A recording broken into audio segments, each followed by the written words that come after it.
Welcome to the No Surrender Impact review in St. Louis, Missouri. Was this a good impact? More likely, was this a good no surrender? The matches weren't bad, but I'm not sure about the content that went with it. To be honest, this was only 4 matches, which is, see it like this. By them saying this is an impact that is a free pay-per-view, you expect more than just 4 matches. At least you have content in between those matches.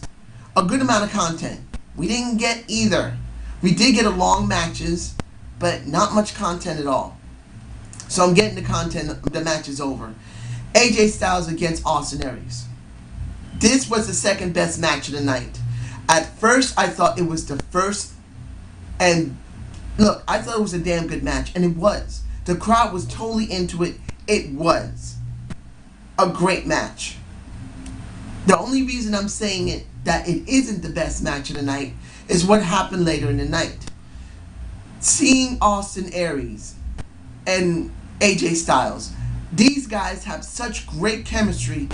If either they became a tag team or if they had actual feud, I would be invested in it because they both talk very well.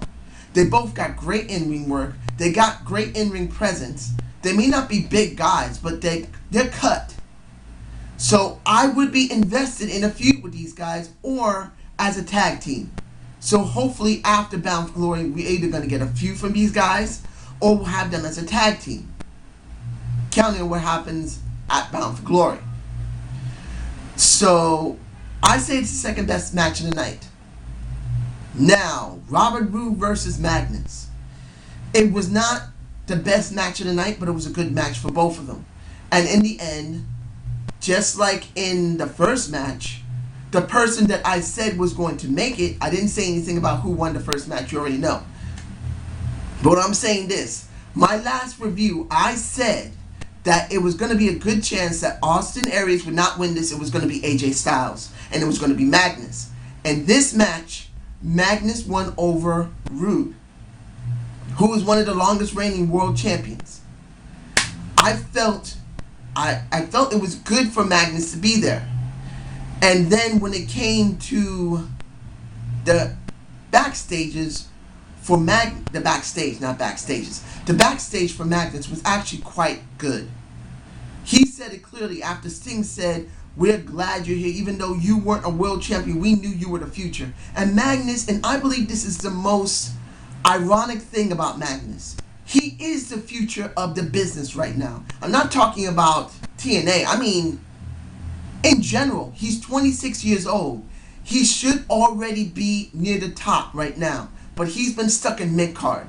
He has the right look. He has the right build. He has the right charisma. He can talk.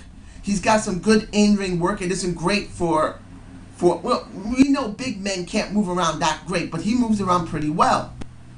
And what he said was so poignant, He said, "I'm tired of being the future. The future is here." Not in those words, but that's what he means. And then that made me feel very antsy about what was going to happen at the end of the night. So let me get to one I don't really care that much about. And that is Bully Ray versus Anderson.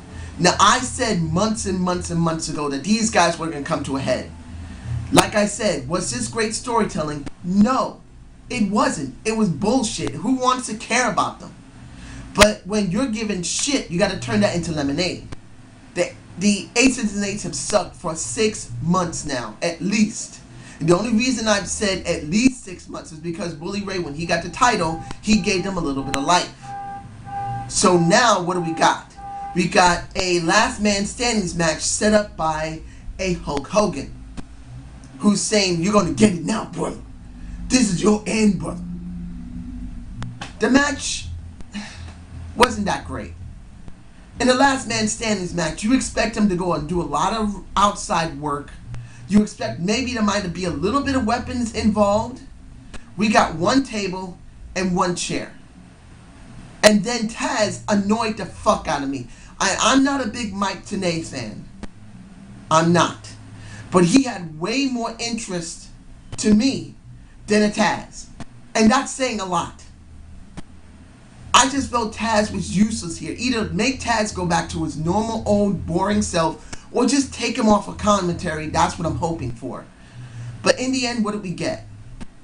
We saw the rest of Aces and Eights come out, and the reason I'm not even going to explain totally about the back is that the backstage with the others, with Bully, I felt was stupid. He should have never done it. If you really want to show this group breaking up, he shouldn't try to get them on his side. They should be divided. But that didn't happen. These guys triple power bombed Mr. Anderson. So what do we get? As I expected, Bully Ray not giving up the title. He didn't lose it.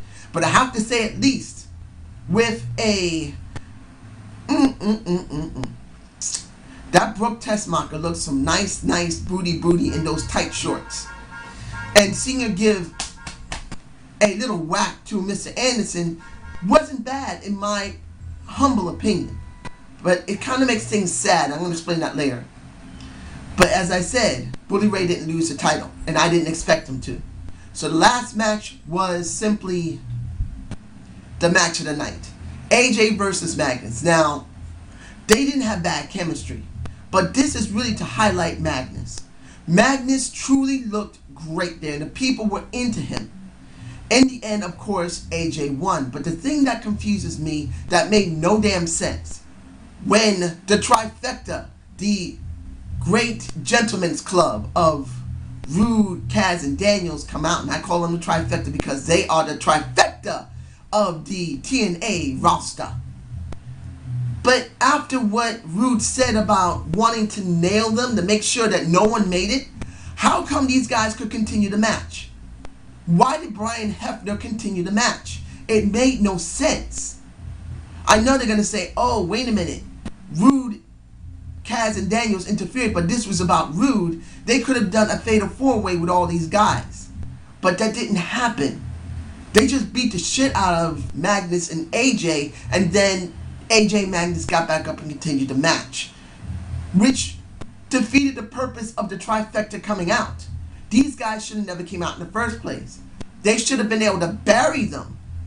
They should have buried Magnus and AJ the way that they were being so dominant. But Brian Hebner did not end this match. And like I said, AJ wins. So what did we get from the ending of this match? Well, we get AJ saying that I knew I was going to win. And I knew there was going to be... I'll put it to you like this. If AJ did not win, Magnus would have won, would have been a pleasant surprise. I would have been happy to see Magnus, but then it would make no sense why AJ was even given this darker character. Then realizing it didn't work, and then having to go back halfway there, going from his old music into his normal music, and still keeping the look. They didn't even need to do all this if they're going to let Magnus win. They shouldn't let AJ into the Bound for Glory series at all. So I didn't expect AJ to lose. But hearing the way AJ talks just makes me feel two things. One, when next week comes up with Dixie Carter, what are we getting? Garbage. What is the point of this? He's going to tell us something? Who cares? Unless he's leaving the company, it makes no sense. And two, well, actually, I just combined both of them together. So the last thing I'm going to talk about was with Ms. Tessmacher, and we're going to be seeing Mickie James go up against ODB next week. It's just sad to see Ms. Tessmacher not there because she's working with Bully Ray. We actually need another knockout. And lastly, the last thing I'm going to talk about is Manic and Hogan, and Manic going against Jeff Hardy next week. Unless it's a feud, I don't really have any care for it. So how do I rate this show? Not very high. I give it a B-. It doesn't hype me up for Bound for Glory. It doesn't. It was good matches, but almost no real content, and this felt like a piece of... It felt like an in-between a pay-per-view and a regular show, and it got on my nerves. So I hope you enjoyed the Zane view, and subscribe and comment to my channel. Maybe give me a like, and I hope you have a good day.